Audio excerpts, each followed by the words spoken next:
So what do I do to change the slide? Yeah, I'll show you. Actually, let's do it this way. I'm going to set it up to where you can see everything on one screen. Got the individual, manual. Yeah, that'll work. Okay, so all you got to do is right arrow advances to the right, left arrow goes back one. Okay. Okay, let's give Charles our attention. All yours. So my research is on the future of biometrics. So in that matter, I was trying not to speak of anything that Chuck spoke on in his presentation. So as opposed to just using fingerprints and DNA, other things that can be used is the bacteria in your lower intestine, vein pattern recognition from anywhere on the body, and any skin that's viewable. Body odor, the geometry of your body, but that changes. So I'll get around to that. Finger vein readers, the same as a hand scanner, a hand vein reader, no difference. The style of your walk or your mannerisms, the size and the metrics of your ear and your nose, and your butt cheeks as muscles. And there's a reason that they're using all of these along with some others like card scanners and signatures as well. And the reason is it's not really effective if you're just using one metric. Like one metric can more than likely be mimicked. So if you're using 3 or more metrics, like as opposed to just measuring the point of somebody's cheekbone or the structure of somebody's face, they just combine all the rest of the metrics, the size of the ear, the size of the nose. Some cameras, although they're expensive, can actually catch your retina scan as you're walking from about 8 feet. But once you start combining the metrics together and using them for security in that manner, it becomes really effective. And the reason it's 99% is because the other 1% is not that they get through, is that that's someone that should be there that's not getting through. Like if there is no fault, like if you don't meet a metric, it's not going to like a cell phone, for instance, just go over and say, hey, type in the password. Real security wouldn't do that, which makes cell phone biometrics not so good. The latest model that I've seen in use that they're letting us know about is pct130. And that's used at the World Trade Center on several floors. So you like walk into a booth, put your hand up to the scanner. It also scans your voice, and you have to move around. Stick your hands up and move around so it can catch exactly how you're moving at the time. If you don't meet those 3, you're not getting in. You'll have to be buzzed in. Someone will have to come down and check you in the history, which makes it pretty secure.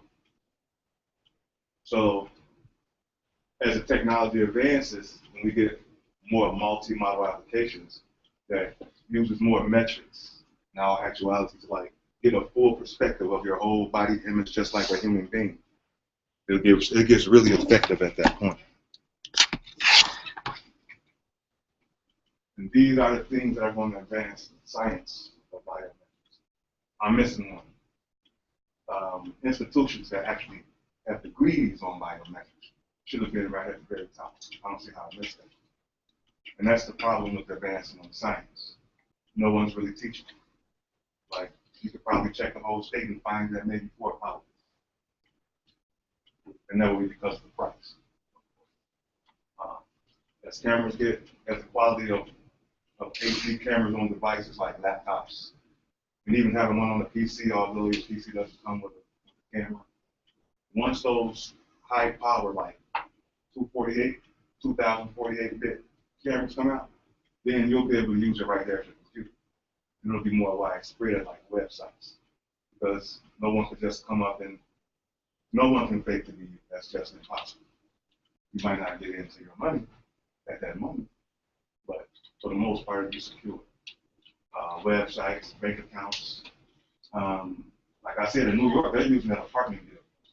So you walk into an apartment building, if it doesn't scan you properly, you won't get in.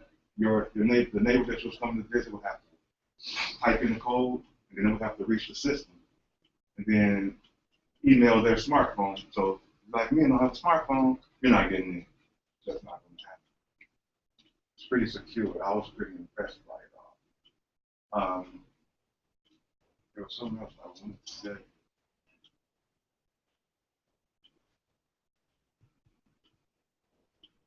Oh, smartphones. Smartphones, well, no, not smartphones. The technology in general, like in New York and apartment buildings, they're not linking to a database. It's like an 8-inch module that has its own little chip on board, so it's never going out to the network. And the little chip can have the metrics of about 1 million persons or so, and it keeps that information for 2 weeks, and then it dumps it, so no one's ever collecting your information. So it doesn't need a database because it's not collecting information, holding it for long. So in that case, like when it's checking the metrics of your body, it's going to know if you gain weight. It's still going to know that it's you because just 2 weeks ago, you were almost the same size.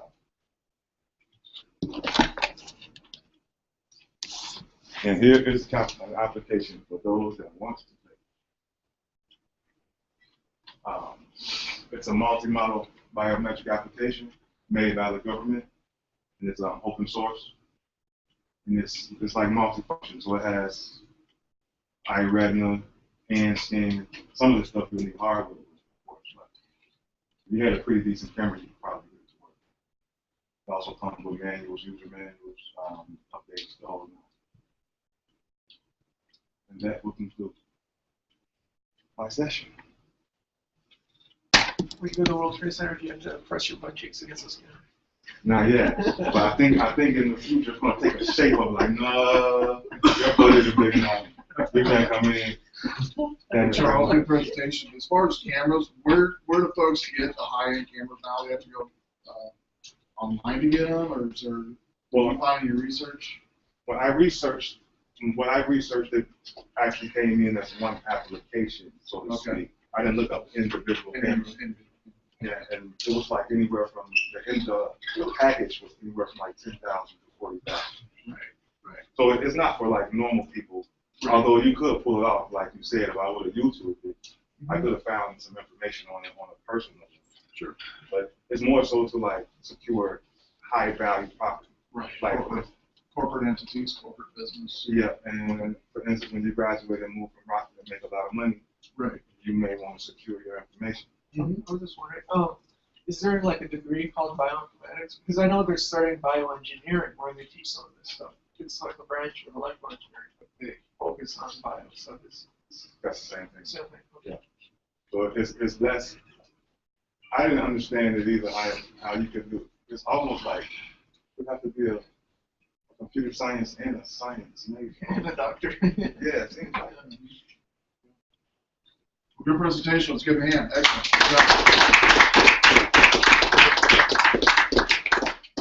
All right. Well, we got to 3 left on Thursday, and everybody knows what they're bringing Thursday. If you have any questions, definitely come and see me. And enjoy the weather. It's supposed to be beautiful out tomorrow and Thursday, both.